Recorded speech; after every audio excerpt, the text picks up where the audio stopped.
Pernah tak kita terfikir dari mana datangnya tenaga yang kita guna setiap hari untuk kita berjalan, untuk jantung kita berdegup, untuk fikir sekalipun? Nah, jawapannya bermula jauh di angkasa dengan matahari dan satu kitaran yang memang luar biasa. Jom kita selami tarian tenaga antara fotosintesis dan respirasi sel, proses yang menjadi nadi kehidupan di bumi. Okey, jom kita tengok gambaran besar dia dulu. Nampak tak? Kitaran ni menghubungkan matahari, tumbuhan yang tengah hasilkan oksigen dan haiwan yang gunakan oksigen tu.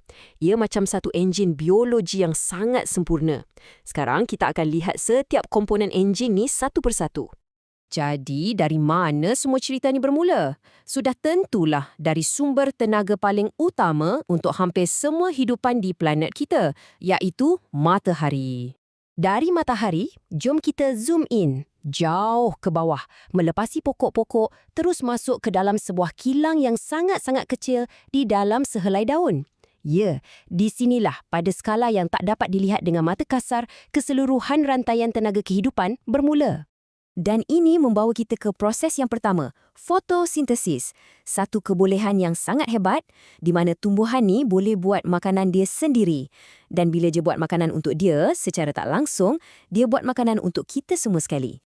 So, apa benda sebenarnya fotosintesis ni? Senang cerita, ia macam cara tumbuhan tangkap tenaga matahari dan bungkus tenaga tu dalam bentuk kimia, iaitu glukosa. Macam seorang chef alam yang memasak hanya dengan menggunakan cahaya. Hebat kan? Dan dapur atau kilang tempat semua keajaiban ni berlaku dipanggil kloroplas. Benda hijau yang kecil di dalam sel tumbuhan tu, di sinilah semua bahan mentah dicampurkan dan diproses. Jom kita tengok resipi dia. Bahan-bahannya senang je. Tumbuhan ambil 3 benda. Karbon dioksida dari udara, air dari tanah dan sudah tentu tenaga dari matahari. Apa yang terhasil? 2 benda yang sangat penting untuk kita semua. 1, glukosa, iaitu pak tenaga dia. Dan 2, oksigen. Ya, oksigen yang kita sedut setiap saat ni. Tumbuhan ni bijak tau. Glukosa yang ia hasilkan tu tak semuanya diguna terus. Tenaga yang lebih tu ia simpan dalam bentuk kanji. Fikirkan ia macam power bank, tumbuhan cas dulu tenaga tu dan bila perlu baru ia guna. Soalan sekarang, tumbuhan dah buat semua kerja ni, dah hasilkan tenaga dan keluarkan oksigen. Lepas tu apa jadi? Siapa pula yang guna semua benda ni? Jawapannya membawa kita ke bahagian kedua kitaran ni, respirasi sel. Inilah proses macam mana organisma macam kita dan juga haiwan lain buka dan guna pak tenaga yang tumbuhan dah sediakan tadi.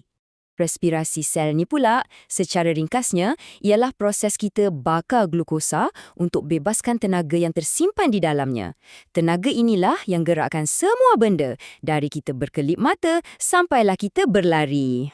Dan tempat pembakaran ini berlaku pula bukan di kloroplas, tapi di dalam stesen jana kuasa sel yang kita panggil mitokondria. Dan ini fakta menarik, bukan sel haiwan je ada mitokondria, sel tumbuhan pun ada.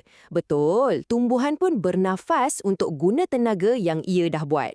Jadi, resipi untuk respirasi sel ni macam terbalik dari fotosintesis. Kita ambil glukosa dari makanan dan oksigen yang kita sedut. Hasilnya, karbon dioksida yang kita hembus keluar, sedikit air dan yang paling penting, tenaga. Tenaga ini disimpan dalam bentuk molekul ATP, ia macam duit atau mata wang untuk sel kita buat semua kerja. Baiklah, sekarang kita dah tengok dua-dua proses tu.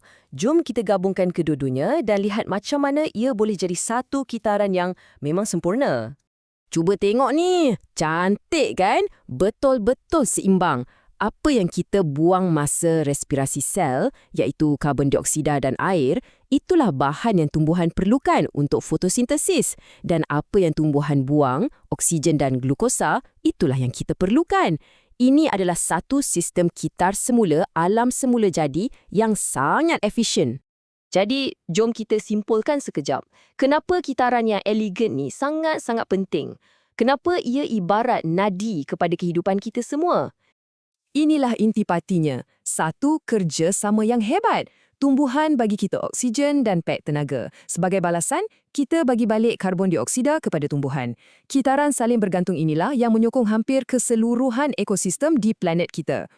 ini membawa kita kepada satu soalan terakhir untuk kita renungkan.